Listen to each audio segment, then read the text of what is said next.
ಇವತ್ತು ನಮ್ಮನ್ನು ವಿಶ್ವ ಸಂತೋಷ ಭಾರತಿ ಅಂಥೇಳಿ ಯತಿಗಳ ನಾಮದಲ್ಲಿ ಕರಿತಾ ಇದ್ದೇವೆ ಅಂತಂದರೆ ಈ ಹೆಸರು ಹೀಗೆ ಬರಬೇಕು ಅಂತೇಳಿ ಸಂಕಲ್ಪ ಮಾಡಿದವರು ಗೋವಿಂದಾಚಾರ್ಯ.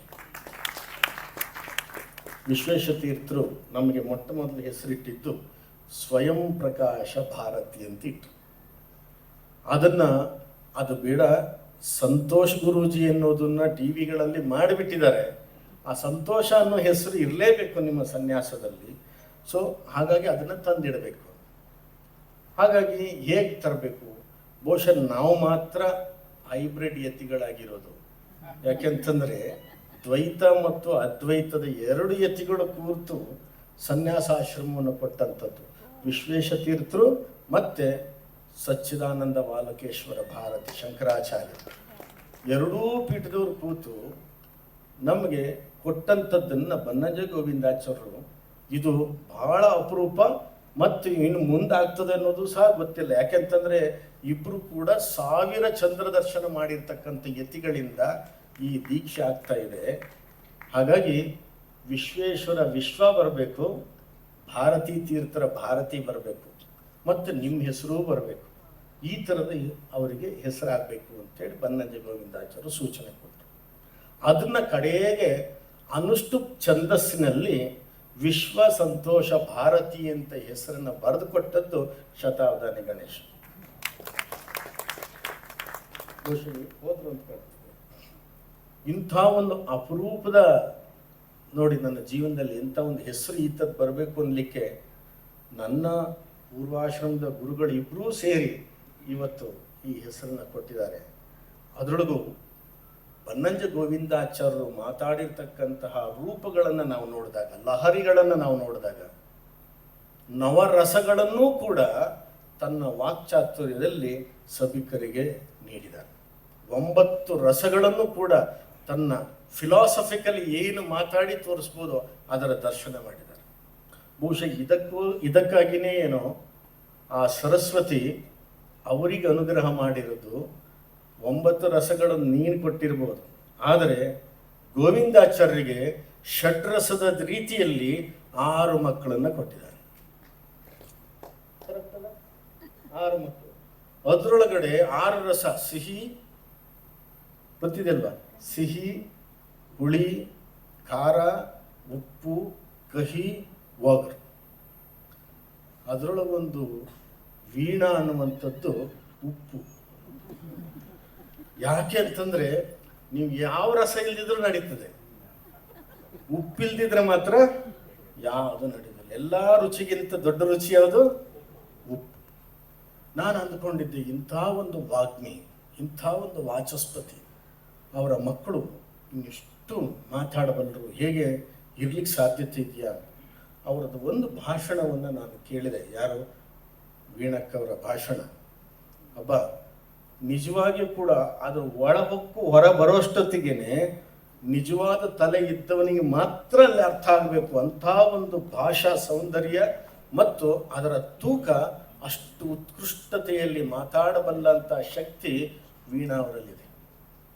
ಅವರಲ್ಲಿ ಇದ್ದರೂ ಕೂಡ ಎಲ್ಲೂ ಸಹ ಎಕ್ಸ್ಪೋಸ್ ಮಾಡಿಕೊಳ್ಳದೆ ಇರತಕ್ಕಂತಹ ಒಂದು ಎಲೆಮರೆಕಾಯಿ.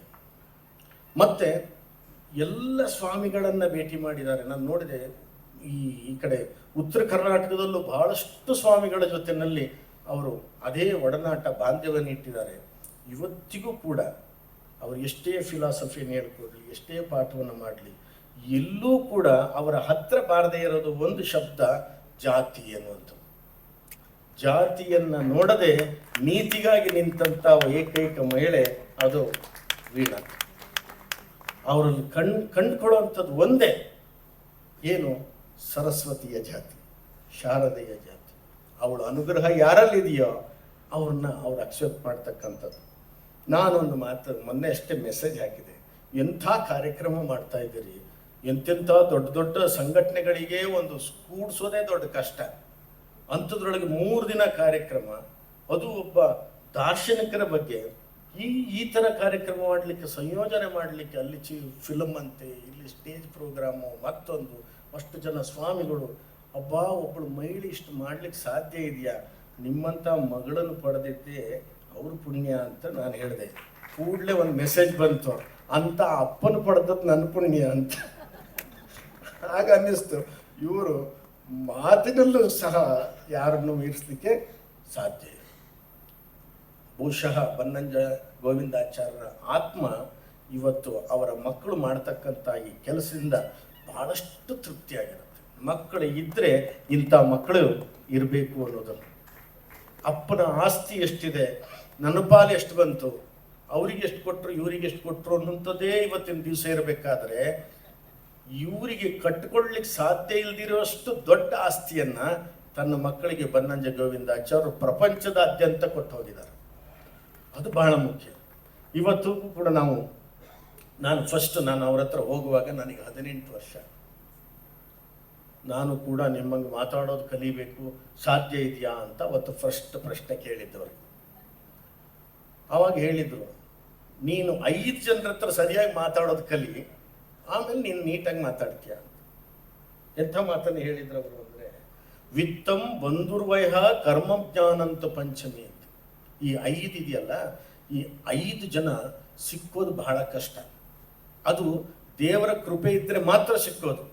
ಈ 5 ಜನಕ್ಕೆ ತಲೆಬಾಗು ನೀನು ಫಸ್ಟ್, ಅವ್ರ ಜೊತೆಗೆ ಮಾತಾಡೋದು ಕಲಿ, ನೀನು ಬದಲಾಗ್ತಾ ಹೋಗ್ತೀಯಾ ಅಂತ ಮೊದಲನೇ ನನಗೆ ಟ್ಯೂಷನ್ ಕೊಟ್ಟಿದ್ದು. ಏನು ವಿತ್ತ, ಸುಮ್ಮನೆ ಯಾರಿಗೂ ದುಡ್ಡು ಬರೋದಿಲ್ಲ. ದುಡ್ಡು ಬರಬೇಕಾದ್ರೂ ಕೂಡ ಆ ಲಕ್ಷ್ಮಿಯ ಕೃಪೆ ಇರಬೇಕು, ಅವರಿಗೂ ಗೌರವ ಕೊಟ್ಟು ಮಾತಾಡ್ತಾ ಹೋಗಬೇಕು.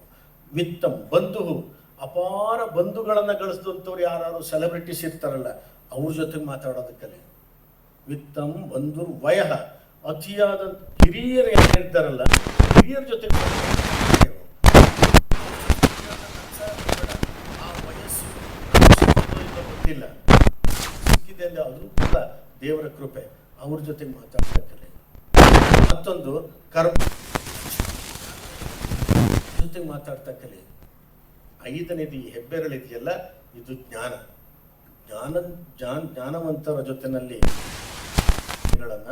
ನಿನಗೆ ನಾನಾ ಥರದ ವಿದ್ಯೆಗಳು ಬರ್ಲಿಕ್ಕೆ ಶುರುವಾಗತ್ತೆ ಅಂತ. ನಿಜವಾಗ್ಲೂ ಕೂಡ ಅವ್ರು ಹೇಳ್ಕೊಟ್ಟಿರುವಂಥ ಈ ಸಾಲು ನಾನು ಇರುವ ತನಕ ನನಗೆ ಯಾರ್ಯಾರು ಸಿಗ್ತಾರೋ ಅವ್ರಿಗೆ ಹೇಳ್ಕೊಡುವುದಂತ ಒಂದು ಅತಿ ದೊಡ್ಡ ಫಿಲಾಸಫಿ. ನೋಡ್ತಾ ಹೋಗಿ, ಜ್ಞಾನ ಅಂತ ಹೇಳಲಿಕ್ಕೆ ಹೋದಾಗ ಯಾವ ಥರದ ಜ್ಞಾನ, ಯಾವ ಥರದ ಸರಸ್ವತಿ ಲೋಕ. ಸಂಗೀತದೇ ಬೇರೆ ಇದೆ, ನೃತ್ಯದೇ ಬೇರೆ ಇದೆ, ಕಾವ್ಯದೇ ಬೇರೆ ಇದೆ, ಲೇಖಕರದೇ ಬೇರೆ ಇದೆ. ಇನ್ನು ಇವಿಷ್ಟನ್ನು ಹೊರತುಪಡಿಸಿ ಇರ್ತಕ್ಕಂಥದ್ದು ವಾಗ್ಪಟುತ್ವದ ವಾಗ್ಮೀತನ. ಅವರೊಂದು ಮಾತು ಹೇಳಿದ್ರು, ಈ ವೆರೈಟಿ ಬಗ್ಗೆ ನೀನು ತಿಳ್ಕೊಂಡು. ವಾಚಾಳಿ ಅಂದರೆ ಮಾತಾಡ್ತಾನೆ ಇರೋದು, ನಿಂತರೆ ಸಾಕವಾಗಿರುತ್ತೆ ನಮಗೆ, ಅಷ್ಟು ಮಾತಾಡ್ತಾರೆ. ಅದಾದ ನಂತರ ವಾಗ್ಮಿ ಆದ ನಂತರ ವಾಚಸ್ಪತಿ ಆದಮೇಲೆ ವಿದ್ಯಾವಾಚಸ್ಪತಿ. ಈ ಯೋಗ್ಯತೆ ನೆಕ್ಸ್ಟ್ ನಿನಗೆ ಖಂಡಿತ ಇದೆ. ನಾನು ಹೇಳಿದ್ದನ್ನು ಮಾಡು ಅಂತ ಹೇಳಿದ್ರು. ಇವತ್ತಿಗೆ ಅವ್ರನ್ನ ನೆನೆಸ್ಕೊಂಡು ಬದುಕಬೇಕು. 18ನೇ ವರ್ಷಕ್ಕೆ ಹೇಳಿದ್ದು ನನಗೆ 28ನೇ ವಯಸ್ಸಿನಲ್ಲಿ ವಿದ್ಯಾವಾಚಸ್ಪತಿಯ ಪಟ್ಟ ಅವರು ನುಡ್ದಂಗೆ ಸಿಕ್ಕಿತ್ತು. ಇಂಥದ್ದನ್ನ ಲೈಫಲ್ಲಿ ಮರಿಲಿಕ್ಕಾಗದೇ ಇರತಕ್ಕಂಥ ಒಂದು ಮಾತುಗಳು. ಬಹುಶಃ ನನಗನ್ಸುತ್ತೆ ಸರಸ್ವತಿಯ ಅನುಷ್ಠಾನ ಅವರಲ್ಲಿ ಇದ್ದದ್ರಿಂದ ನಾಲ್ಗೆನಲ್ಲಿ ನುಡಿದದ್ದು ನಡೆದೋಯ್ತೇನು ಅಂತ ಅನ್ಸುತ್ತೆ. ನಾನು ಅವಾಗ ಡಾಕ್ಟರ್ ಆಗಿದ್ದಾಗ ಯಾವುದೇ ಒಂದು ಅನುಷ್ಠಾನ ಆಗಲಿ ಮತ್ತೊಂದಾಗಲಿ ಯಾವುದೂ ಇರಲಿಲ್ಲ. ಮೆಡಿಕಲ್ ಮುಗಿದ ಮೇಲೆ 94ನೇ ಇಸ್ವಿನಲ್ಲಿ ಪುನಃ ನಾನು ಅವ್ರನ್ನ ಭೇಟಿ ಮಾಡಿ ಅವ್ರ ಜೊತೆಯಲ್ಲಿ ಕಾಲ ಕಳೀತಾ ಇದ್ದೆ. ಆವಾಗ ಅವ್ರು ಹೇಳ್ತಿದ್ರು, ಇಷ್ಟೆಲ್ಲ ಓದ್ತಾ ಮಾಡ್ಕೊಂಡೆ ಬಂದಿದ್ಯಾ ನೀನೀಗ. ಅದು ನನಗೆ ಮೆಟರ್ನಿಟಿ ಹಾಸ್ಪಿಟ್ಲಲ್ಲಿ ಕೆಲಸ ಮಾಡ್ತಾ ಇದ್ದೆ. ದಿನಕ್ಕೆ 3 ಹೆರಿಗೆ ಮಾಡಿ ಬರಬೇಕಿತ್ತು. ಸೂತಕ ಪಾತಕ ಅವೆಲ್ಲ ನೋಡ್ಲಿಕ್ಕೆ ಇರಲಿಲ್ಲ. ಒಟ್ಟಿನಲ್ಲಿ ಯಾವುದು ಇದನ್ನೆಲ್ಲ ಮಡಿ ಮೈಲಿಗೆ ಮಾಡಲಿಕ್ಕಿಲ್ಲ. ಯಾಕೆಂತಂದರೆ ನನಗೆ ಮನೆಗೆ ಬರಬೇಕಾದ್ರೆ ಪಕ್ಕದ ಮನೆಗೆ ಹೋಗಿ ಕೊಟ್ಟಿಗೆನಲ್ಲಿ ಬಟ್ಟೆ ಬಿಚ್ಚಿ ಹಾಕಿ ಅಲ್ಲಿ ಸ್ನಾನ ಮಾಡ್ಕೊಂಡು ಒಳಗೆ ಬರಬೇಕಾಗಿತ್ತು. ಅದನ್ನು ಬದಲಾಯಿಸಿ ಒಂದಿಷ್ಟು ಏನೋ ಮಾಡಿಕೊಂಡು ಬರ್ತಾ ಇದ್ದೆ. ಒಟ್ಟು 2 ವರ್ಷ 7 ತಿಂಗಳಲ್ಲಿ 476 ಹೆರಿಗೆಯನ್ನು ಈ ಕೈನಲ್ಲಿ ಮಾಡಿದ್ದೀನಿ.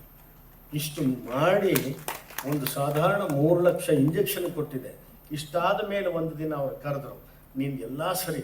ಶ್ರೀ ಡಾಕ್ಟರ್ ವಿದ್ಯಾ ವಾಚಸ್ಪತಿ ವಿಶ್ವ ಸಂತೋಷ ಭಾರತಿ ಶ್ರೀಪಾದ